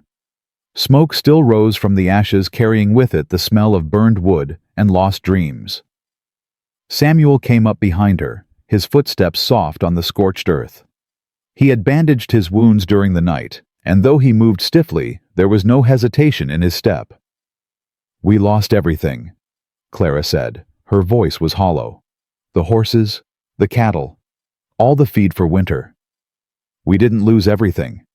Samuel's hand found hers. "We're still here." Clara turned to look at him. In the early morning light, the lines on his face seemed deeper, the gray in his hair more pronounced. But his eyes, those storm-gray eyes, were still bright with determination. "What do we do now?" "First, we bury the dead." Samuel nodded toward the bodies still lying where they had fallen. "Then we ride to town." "Town!" Clara's voice sharpened with alarm. "Samuel Vernon is in town. His men attacked us on our land, tried to burn us out, tried to kill us." Samuel's jaw tightened. "That's not a civil dispute anymore. That's attempted murder. And I intend to make sure everyone in Dusty Creek knows it." Clara felt a chill run down her spine. "You think they'll believe us? Vernon's family practically owns that town." "They'll believe us because we're going to bring proof." Samuel gestured toward the bodies. 3 of Vernon's hired guns dead on my property, and I recognized one of them, Hank Dawes. He's been on Vernon's payroll for years. Everyone knows it. Clara was quiet for a moment, processing. The idea of riding into town, of facing the people who had laughed at her, who had watched Vernon humiliate her and done nothing, it made her stomach turn. But running wasn't an option. Not anymore. "All right," she said. "Let's do it." They borrowed a horse from a neighboring ranch, the Hendersons, a quiet couple who had always kept to themselves, but who came immediately when they saw the smoke rising from Samuel's property. Mrs. Henderson, a small woman with kind eyes and work-worn hands, pressed a bundle of food into Clara's arms and whispered, "You give that Vernon Calloway what he deserves, honey." The ride to town took 2 hours. Clara sat behind Samuel on the borrowed horse, her arms wrapped around his waist, her cheek pressed against his back. Neither of them spoke. There was nothing to say that hadn't already been said. Dusty Creek looked different in the harsh light of day. Smaller, dirtier. The same dusty streets and weathered buildings, the same faces peering out from windows and doorways. But now, Clara saw it all through different eyes. She was not the same woman who had stepped off that train a month ago. Samuel guided the horse to the center of town and stopped in front of the marshal's office. A small crowd had already gathered, drawn by the unusual sight of the reclusive rancher and his mail-order bride riding in together, both of them dirty and smoke-stained and grim. "Whitmore." Marshal Eugene Pike emerged from his office, his hand resting on his pistol. He was a heavy-set man with a red face and small, calculating eyes. "What's the meaning of this?" Samuel dismounted and helped Clara down. Then he turned to face the marshal, his voice carrying across the silent street. "Last night 5 men attacked my ranch. They burned my barn, killed my livestock, tried to kill me and the woman under my protection." He paused, letting the words sink in. 3 of them are dead on my property. The other 2 ran. I want them found and arrested, and I want Vernon Calloway charged with conspiracy to commit murder. A gasp rippled through the crowd. Clara saw faces. She recognized the woman who had giggled at the station, the man who had sneered, the child who had pointed and called her the giant woman. None of them were laughing now. Marshal Pike's face had gone pale. "Those are serious accusations, Whitmore. You got proof." "I've got 3 bodies and a burned barn. I've got the word of a decorated war veteran and a witness who saw everything." Samuel's voice was ice. "And I've got the knowledge that Hank Dawes, one of the men lying dead on my land, has been on Vernon Calloway's payroll for the past 5 years. Everyone in this town knows it." The marshal shifted uncomfortably. His eyes darted toward a building across the street, Calloway's general store. Clara followed his gaze and felt her blood freeze. Vernon was standing in the doorway. He looked terrible. Unshaven, disheveled, his eyes wild and red-rimmed. He was clutching a whiskey bottle in one hand, and even from this distance, Clara could see that he was swaying on his feet. "Lies." Vernon's voice cracked as he stumbled forward. "All lies. That woman belongs to me. I have papers. I have rights. You have nothing." Samuel didn't raise his voice, but it cut through Vernon's ranting like a knife. You had the chance to be a decent man, and you threw it away. You humiliated an innocent woman in front of this entire town. And when she found happiness without you, you couldn't stand it. So you hired thugs to do what you were too cowardly to do yourself. Vernon's face contorted with rage. She's mine. She was supposed to be mine. I was never yours. Clara's voice rang out clear and strong. The crowd turned to look at her, and she felt every eye on her skin like a physical weight. But she didn't flinch. She didn't look away. You bought a train ticket, Mr. Calloway. You paid an agency fee. You didn't buy me. She took a step forward. I am not a horse to be traded. I am not a piece of furniture to be owned. I am a human being with the right to choose my own life, and I chose to walk away from you. You had no right. I had every right. Clara's voice rose. You looked at me like I was garbage. You called me a monster in front of strangers. You threw me away because I didn't meet your standards of what a woman should be. She was shaking now, but not with fear. With anger, with years of suppressed rage finally finding its voice. And when I found someone who saw me as a person, someone who treated me with kindness and respect, you tried to destroy us both, because you couldn't stand the thought that I might be happy without you. The crowd was utterly silent. Clara could hear her own heartbeat loud in her ears. Vernon's mouth opened and closed. For a moment he looked like a fish gasping for air. Then his face twisted into something ugly. You think you've won? He laughed a high, unhinged sound. You think any of this matters? My family owns this town. The marshal works for us. The judge works for us. You're nothing. Both of you. Nothing. He reached into his coat. Several things happened at once. Samuel moved, putting himself between Clara and Vernon. The marshal shouted something, his hand going to his gun. And Vernon Calloway pulled a pistol from his coat, his eyes fixed on Clara with murderous intent. If I can't have you, no one will... The gunshot was deafening. Clara felt Samuel's body jerk against hers. She screamed a raw animal sound torn from somewhere deep inside her. But Samuel didn't fall. Instead, it was Vernon who crumpled to the ground, the pistol falling from his limp fingers, a red bloom spreading across his chest. Behind him, her own pistol still raised, and smoking, stood Josephine Marsh. Josie. Clara's voice was barely a whisper. The older woman lowered her weapon, her face pale but set. I told you to watch your back, honey. Figured I'd better watch it too. The crowd erupted into chaos. People shouted, pushed, scrambled to see what had happened. The marshal was on his knees beside Vernon, checking for a pulse that was no longer there. Clara couldn't move. She was frozen in place. Samuel's arm still around her, her eyes fixed on Vernon's lifeless body. It was over. It was finally over. The hours that followed were a blur. The marshal took statements. A doctor came to examine the body. Josie was questioned extensively, but there were too many witnesses who had seen Vernon draw first. Self-defense, defense of others, no charges would be filed. By the time the sun began to set, Clara and Samuel were sitting on the porch of Josie's boarding house, cups of coffee growing cold in their hands. The events of the day had left them both drained, hollowed out like candles that had burned too long.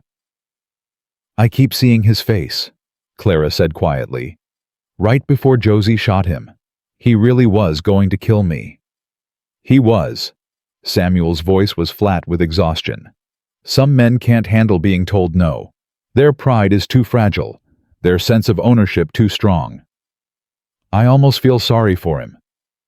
Samuel looked at her sharply. Don't. He made his choices. He lived with them. And then he died with them. Clara nodded slowly. He was right, of course. Vernon Calloway had been given chance after chance to walk away, to let go, to accept that Clara was not and never would be his property. He had chosen violence instead. He had chosen death. But that didn't make it any easier to watch a man die. The door behind them opened and Josie emerged with a fresh pot of coffee. She refilled their cups without being asked, then lowered herself into a chair with a heavy sigh. Town's in an uproar, she said. "The Calloway family is threatening all kinds of legal action. But they don't have a leg to stand on. Too many witnesses. Too much evidence of what Vernon was up to." "Will there be trouble?" Clara asked. "Maybe. Probably." Josie shrugged. "But the Calloways aren't as powerful as they think they are. Vernon's father died 2 years ago, and his brothers are more interested in money than revenge. Give it a few months, and this will all blow over." "A few months?" Clara shook her head. "I don't know if we have a few months. The barn is gone. The livestock is gone. We have nothing." Josie was quiet for a moment. When she spoke, her voice was thoughtful. "You know, my late husband left me more money than I know what to do with. Been sitting in a bank in Prescott for years just gathering dust." She looked at Samuel. "I could invest some of it. In a ranch, say. One that's been through some hard times, but has potential." Samuel stiffened. "We don't need charity." "It's not charity. It's an investment. I expect to be paid back with interest." Josie's eyes twinkled. "And maybe a discount on beef when you get the herd rebuilt." Clara looked at Samuel. His jaw was tight, his pride warring with his practicality. She reached over and took his hand. "Samuel, let her help." "Clara, we can't do this alone. We tried and we almost died." She squeezed his fingers. "There's no shame in accepting help from friends. That's what friends are for." Samuel was silent for a long moment. Then slowly he nodded. "All right, but we're paying you back, every cent." Josie smiled. "I wouldn't expect anything less." Word spread quickly through Dusty Creek. By the next morning, the story of what had happened at the Whitmore Ranch and in front of the marshal's office was on everyone's lips. But to Clara's surprise, the whispers were different now. She walked through town with Samuel expecting the same stares and snickers she had endured that first terrible day. Instead, she found something else entirely. Mrs. Henderson from the neighboring ranch stopped her in the street to squeeze her hand and tell her how brave she was.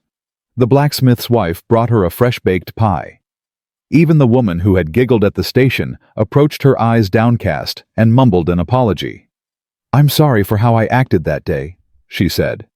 "I didn't know. I should have helped you." Clara didn't know what to say. She had spent so long expecting cruelty that kindness felt foreign, almost suspicious. But Samuel was there, his hand on the small of her back, steady and warm. "Thank you," Clara finally managed. "That means a lot." The woman nodded and hurried away. Clara watched her go, something shifting in her chest. "They're not all bad," Samuel said quietly. "Most folks are just scared. Scared of being different. Scared of standing up when it matters. But when they see someone else do it, when they see that it's possible, sometimes they find their courage too." Clara thought about the crowd at the station, about the laughter and the pointing and the cruelty. She thought about how alone she had felt, how certain she had been that the whole world was against her. And then she thought about Josie, who had ridden out to the ranch just to make sure a stranger was okay. About the Hendersons, who had given them a horse without being asked. About the people of Dusty Creek, who were slowly, awkwardly trying to make amends. Maybe the world wasn't as cruel as she had always believed. Maybe kindness was there all along, just waiting for someone to show the way. "Samuel, yeah, take me home." He smiled a real smile, warm and bright. "Yes, ma'am." The ride back to the ranch was quiet, but it was a different kind of quiet than before. Not heavy with fear or grief, but light. Peaceful. The sun was setting by the time they crested the last hill, painting the sky in shades of gold and crimson. The cabin stood alone in the center of the property, small and weathered, but still standing. The barn was gone, nothing but ashes and blackened timbers. The fences were damaged, the yard scarred by fire and violence. But it was home. Clara slid off the horse and stood in the yard, breathing in the smell of sage and smoke and possibility. Samuel came to stand beside her, his shoulder brushing hers. It's going to take time to rebuild, he said. Months, maybe years. I know. It won't be easy. I know that too. Samuel turned to face her. In the fading light, his gray eyes were soft, vulnerable, in a way she had rarely seen. Clara, I need to ask you something, and I need you to answer honestly. Her heart skipped. What is it? This life, this ranch, this work, this place so far from everything, it's hard. It's lonely. It's not what you came here looking for. He paused, searching her face. You could leave. Go somewhere else. Start over. Find a life that's easier, safer. Is that what you want? For me to leave? No. The word came out rough, almost pained. No, that's the last thing I want. But I'm not going to trap you here. I'm not going to be another man who thinks he owns you. Clara felt tears prickling at her eyes. This man, this stubborn, wounded, beautiful man, was giving her an out. Even after everything they had been through together. Even after she had saved his life, and he had saved hers. He was willing to let her go if that was what she wanted. She reached up and cupped his face in her hands. Samuel Whitmore. I came to this territory looking for a home. I thought I knew what that meant. A house, a husband, security. She shook her head slowly. I was wrong. Home isn't a place. Home isn't even a person. Home is where you're safe enough to be who you really are, where you don't have to pretend, where you're seen and valued and loved. She leaned in, pressing her forehead against his. I found that here, with you. And I'm not going anywhere. Samuel's breath caught. Clara, I love you. The words came out simple and sure. I don't know when it happened. Maybe that first night when you gave me a bed and didn't ask for anything in return. Maybe when you taught me to shoot. Maybe when you stood in front of those men and told them I didn't belong to anyone. She pulled back to look him in the eyes. I love you, Samuel. Not because I need you. Not because I have nowhere else to go. Because you're the first person in my entire life who looked at me and saw something worth keeping. The silence stretched between them. Clara's heart was pounding so hard she was sure he could hear it. Then Samuel's hands came up to cover hers, still pressed against his face. I love you too, he said. His voice was rough with emotion. I thought that part of me was dead. I thought Margaret took it with her when she went. But you brought it back, Clara. You brought me back. He kissed her, then long and deep and full of promise. The sun sank below the horizon, and darkness crept across the land, but neither of them noticed. They had found each other, and that was all that mattered. Later that night, they sat together on the porch, wrapped in a blanket against the chill. The stars were out in force, scattered across the sky, like diamonds on black velvet. We should get married, Samuel said. The words came out casual, almost offhand, but Clara could feel the tension in his body. Is that a proposal? I reckon it is. Clara pretended to consider. Well, I don't know. You haven't even bought me a ring. Samuel reached into his pocket and pulled out a small object. It glinted in the starlight, a simple gold band worn with age. It was Margaret's, he said quietly. I've been carrying it around for years. Couldn't bear to let it go. He held it out to her. I think she'd want you to have it. Clara stared at the ring. At this final piece of the woman Samuel had loved and lost. The woman whose memory had haunted him for 6 years. Samuel, I can't. You can. He took her hand and slipped the ring onto her finger. It fit perfectly. Margaret would have liked you, Clara. You're strong like she was, stubborn, kind. You don't take any nonsense from anybody. Clara looked down at the ring on her finger. It felt warm against her skin, as if it carried some echo of the love it had once symbolized. I'll take care of it, she whispered. I promise. I know you will. Samuel pulled her close, tucking her head under his chin. So, is that a yes? Clara smiled against his chest. That's a yes.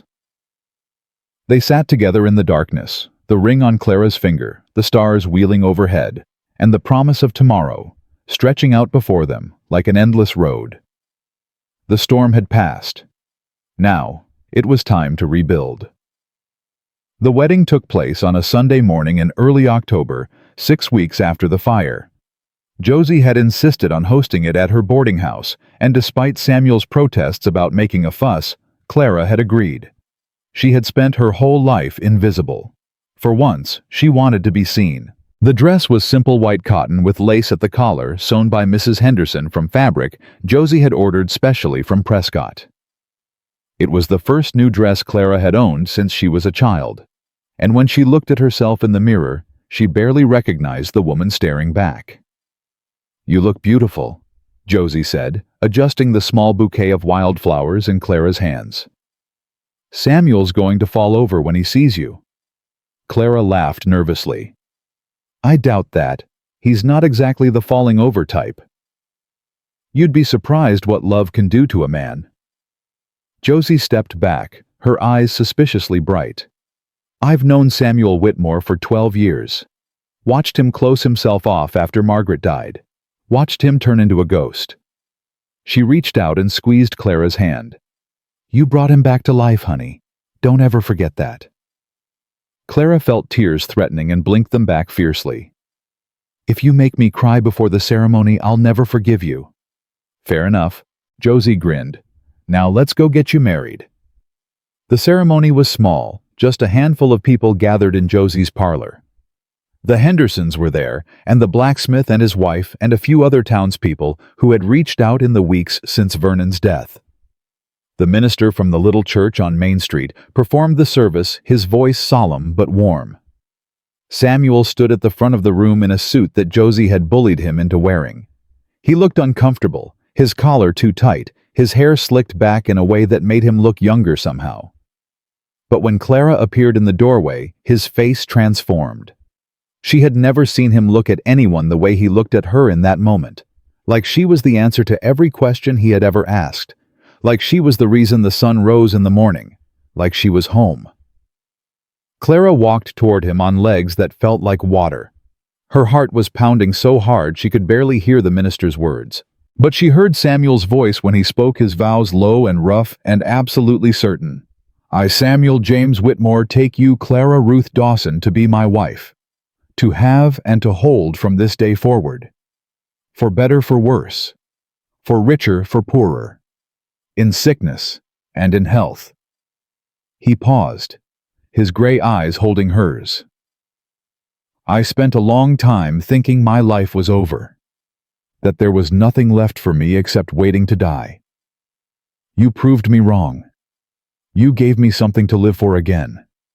And I swear on everything I am that I will spend the rest of my days trying to be worthy of that gift." Clara's voice shook when she spoke her own vows. "I, Clara Ruth Dawson, take you, Samuel James Whitmore, to be my husband. I came to this territory looking for a place to belong. I thought belonging meant being small enough to fit into someone else's life." She squeezed his hands. "You taught me that belonging means being seen for who you really are. Not despite your flaws, but because of them. You looked at me, all of me, every awkward, oversized, stubborn inch, and you didn't look away. You'll never know what that means to me, but I'm going to spend the rest of my life trying to show you." The minister pronounced them husband and wife, and Samuel kissed her like there was no one else in the room. The small crowd cheered. Josie dabbed at her eyes with a handkerchief. And Clara Ruth Dawson, Clara Ruth Whitmore, now felt something click into place inside her chest. She was home. She was finally truly home. The months that followed were hard. Harder than Clara had expected, even after everything Samuel had warned her about. They worked from dawn until well past dark, rebuilding what the fire had destroyed. A new barn raised with help from the Hendersons and half a dozen other neighbors. A new fence, stronger than the old one. A new herd, purchased with the money Josie had invested and the savings Samuel had hidden away for emergencies. There were setbacks. A late freeze that killed half the garden. A cow that died during calving. A stretch of weeks when the well ran so low they had to haul water from the creek 2 miles away. But there were good days too. Days when the work went smoothly and the sun was warm, and Clara could stand in the yard and look at everything they had built and feel a fierce, burning pride. "You're smiling," Samuel said one evening, coming up behind her and wrapping his arms around her waist. "Am I not allowed to smile?" "You're always allowed to smile. I just like to know what's causing it." Clara leaned back against his chest. "I was thinking about that first day, when you found me at the station." "What about it?" "I was so sure my life was over, that I had nothing left." She turned in his arms to face him. "I was wrong." Samuel kissed her forehead. "You were. Smug doesn't suit you, Mr. Whitmore." "Everything suits me, Mrs. Whitmore. Haven't you noticed?" Clara laughed, a real laugh, full and bright. She had been laughing more often lately. It still surprised her sometimes, the sound of her own joy. "I noticed," she said. "I notice everything about you." Samuel's expression softened. He cupped her face in his hands, his thumbs tracing the curve of her cheekbones.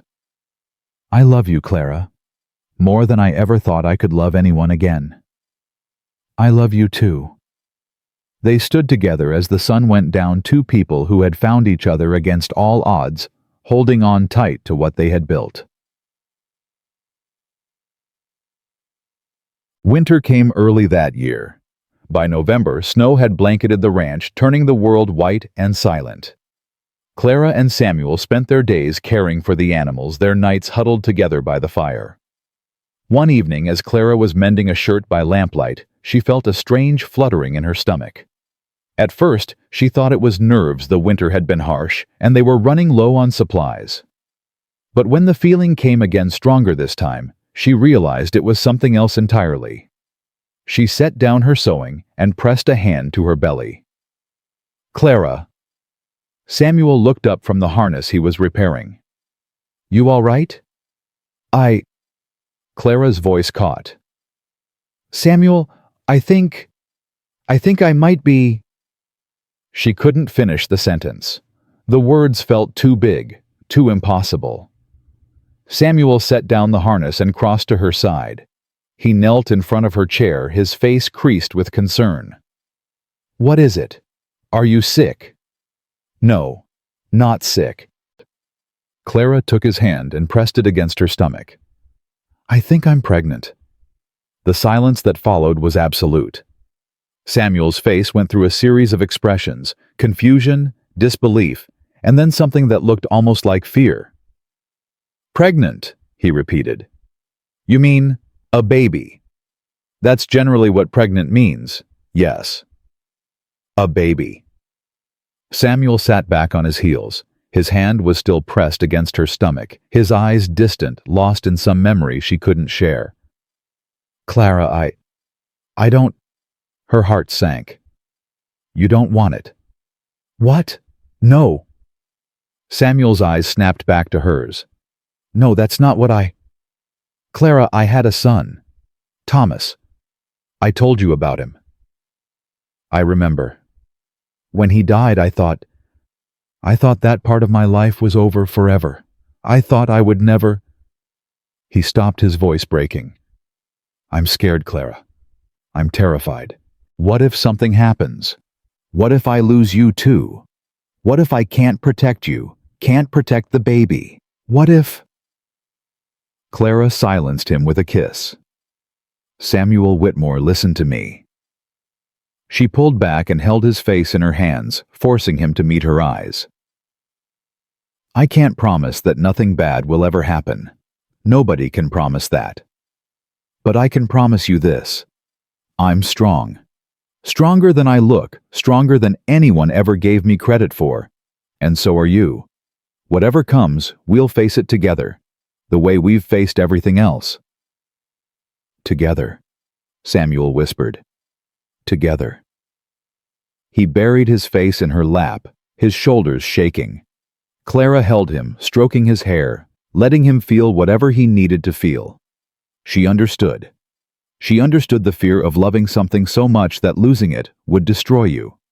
She had felt it herself every day since she had first realized she loved this man. But she had learned something in her 32 years of life. Love was always a risk. The question was whether the risk was worth taking. For Clara, the answer had never been clearer. Spring came slowly to New Mexico territory. The snow melted. The grass turned green, and Clara's belly grew round and full with new life. She continued to work as long as she could, much to Samuel's consternation. He wanted her to rest, to stay inside, to let him handle everything. But Clara Ruth Whitmore had never been the type to sit idle, and she wasn't about to start now. "I'm pregnant, not dying," she told him for the 100th time as she hung laundry in the April sunshine. Women have been having babies since the beginning of time. Most of them didn't have the luxury of sitting around doing nothing. Most of them weren't carrying my child. Clara rolled her eyes. "Your child is fine. I'm fine. Stop hovering." Samuel hovered anyway. He couldn't help it. Josie came out to the ranch every few weeks to check on Clara and bring supplies. She had appointed herself unofficial midwife, and Clara was grateful for her steady presence and practical wisdom. "The baby's sitting low," Josie observed one afternoon in late May, her hands pressed against Clara's belly. "Won't be long now, maybe a week or two." Clara felt a flutter of fear. "Do you think everything will be all right?" Josie met her eyes. "I think you're the strongest woman I've ever met. I think you survived things that would have broken most people. And I think this baby is lucky to have you as a mother." "That's not an answer." "No, it's not." Josie's expression softened. "But it's the truth. I can't promise you everything will be fine. Nobody can. What I can tell you is that you're healthy, the baby's healthy, and you've got people around you who love you. That's more than most have." Clara nodded slowly. It wasn't the reassurance she had been looking for, but somehow it was better. It was honest, and Clara had spent too much of her life being lied to. The baby came on a night in early June when the moon was full and the air was warm and sweet with the smell of wildflowers. Clara's labor started just after sunset. By midnight, she was gripping the bedpost with both hands, her teeth clenched against the pain, her whole body shaking with the effort of bringing new life into the world. Samuel stayed by her side the entire time, holding her hand, wiping the sweat from her forehead, murmuring words of encouragement that she barely heard through the haze of pain. Josie worked quickly and efficiently, her voice calm and steady. "You're doing wonderful, honey. Just a little more. Push now. Push." Clara pushed. She pushed until she had nothing left, until her body was just a vessel for pain and effort and desperate hope. And then, just when she thought she couldn't bear another moment, a cry split the air. High and thin and absolutely perfect. "It's a girl," Josie said, her voice thick with emotion. "A beautiful baby girl." Clara fell back against the pillows, her whole body trembling. She felt empty and full at the same time, wrung out and overflowing. Samuel was beside her, his face wet with tears, his hand still clutching hers. "A girl," he whispered. "Clara, we have a daughter." Josie placed the baby in Clara's arms. She was tiny and red and wrinkled, her eyes squeezed shut, her little fists waving in the air. She was the most beautiful thing Clara had ever seen. "Hello, little one," Clara whispered. Her voice cracked. "Hello, I'm your mama. I've been waiting for you." The baby's eyes opened. They were gray, storm gray, like her father's. Clara felt something break open inside her. Not pain, but something far more powerful. A love so vast and overwhelming that it seemed to fill every corner of her being, leaving no room for anything else. This was what she had been waiting for her whole life. Not just a husband, not just a home. This tiny perfect creature who would call her mother. "What should we name her?" Samuel asked. His voice was rough, barely above a whisper. Clara looked at him. This man who had saved her, who had loved her, who had given her everything she had ever wanted, and so much more. "Margaret," she said, "after your first wife, if that's all right." Samuel's face crumpled.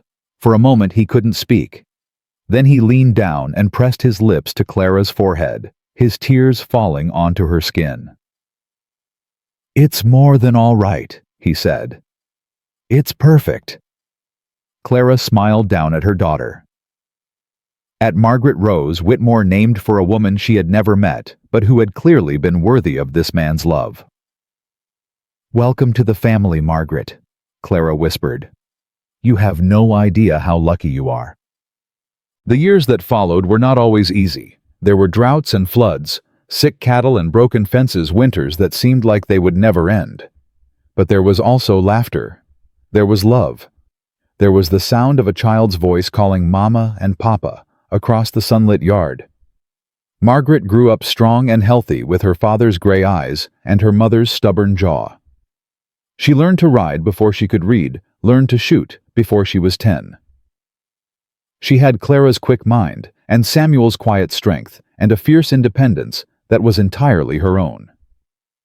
When Margaret was 5, a brother joined her. Thomas Samuel Whitmore, named for the son Samuel had lost, and the father who had never stopped grieving him. Clara watched her husband hold his newborn son, watched the tears stream down his weathered face, and knew that some wounds, no matter how deep, could eventually heal. The ranch prospered. With Josie's investment and their own hard work, Samuel and Clara built something lasting, something real. The neighbors who had once laughed at Clara now came to her for advice on planting and preserving. The town that had watched her humiliation now welcomed her as one of their own. Clara never forgot where she had come from. She never forgot the orphanage, the cruel employers, the years of being told she was worthless. But she no longer let those memories define her. They were part of her story, but they were not the whole story. The whole story was so much bigger than that. On the 10th anniversary of Clara's arrival in Dusty Creek, Samuel surprised her with a trip into town. He wouldn't tell her why, just smiled that mysterious half-smile and helped her into the wagon. They drove to the train station, the same platform where Clara had fallen to her knees in the dust where her old life had ended and her new one had begun. "Samuel, what are we doing here?" "Just wait." The train pulled in with a screech of brakes and a cloud of steam. Passengers disembarked, stretching their legs, collecting their luggage. Clara watched them without understanding. Then she saw her. A young woman, tall and broad-shouldered, stepping off the train with a battered suitcase in her hand. She looked around the platform with nervous eyes, clutching a letter in her fingers. Clara's heart clenched. "Who is she?" "Her name is Ruth," Samuel said quietly. "She answered an advertisement. A rancher 2 counties over was looking for a wife, but when she got here he took one look at her and—" He trailed off. He didn't need to finish. Clara understood. She understood perfectly. "Wait here," she said. She climbed down from the wagon and walked toward the young woman. Ruth saw her coming and tensed her shoulders, hunching defensively, her eyes filling with the same fear and shame Clara remembered so well.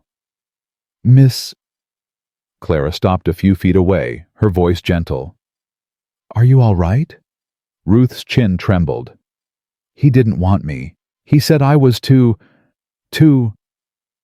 big, too tall, too much." Ruth nodded, tears spilling down her cheeks. Clara reached out and took her hand.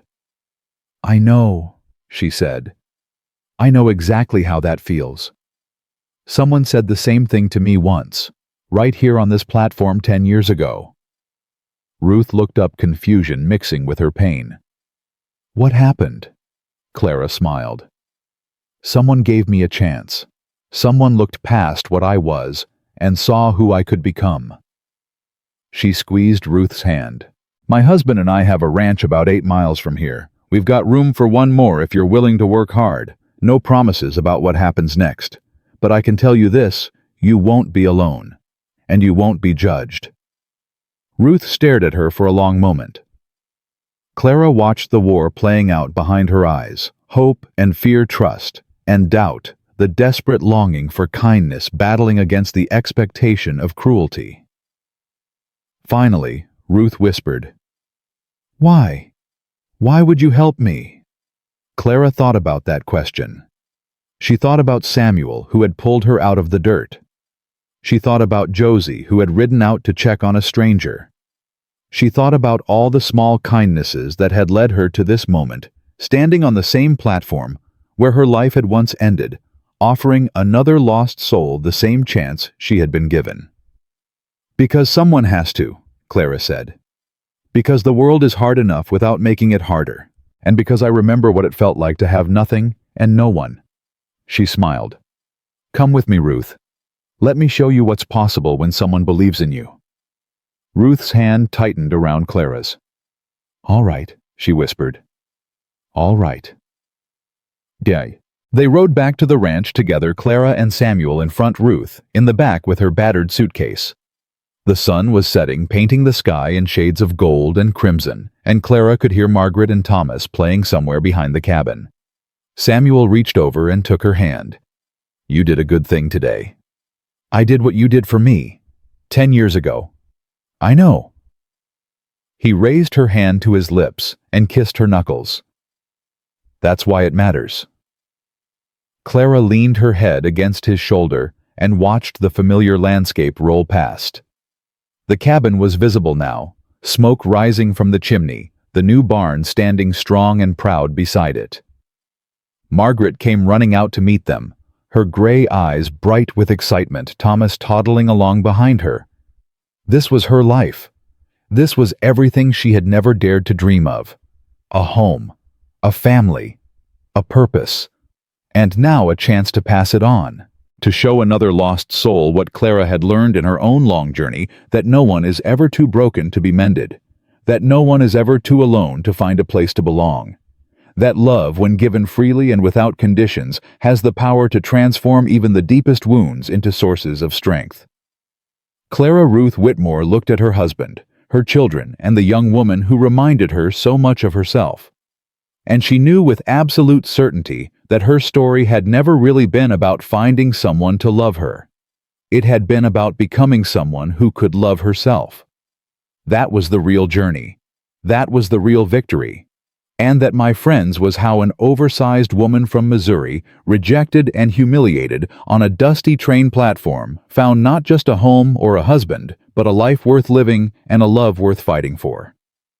Some stories end with a wedding. Some end with a sunset. But the best stories, the truest stories, never really end at all. They just keep growing, branching out, touching other lives, creating ripples that spread further than anyone could ever imagine. Clara's story was one of those. And somewhere out there on platforms, and in boarding houses, and in all the lonely places where broken people gather, her story is still being told. Still giving hope. Still changing lives. Because that is what love does. It endures, it multiplies, it transforms. And in the end, my dear listeners, that is all any of us can hope for: to love and be loved, to matter to someone, to leave this world a little better than we found it. Clara Ruth Whitmore did all of that and more. And so can you. Thank you for listening to this story. If it touched your heart, share it with someone who needs to hear it. Leave a comment below and tell me your thoughts. And remember, no matter what the world tells you, no matter how many times you've been rejected or abandoned or told you're not enough, your story isn't over. The best chapter might be just beginning.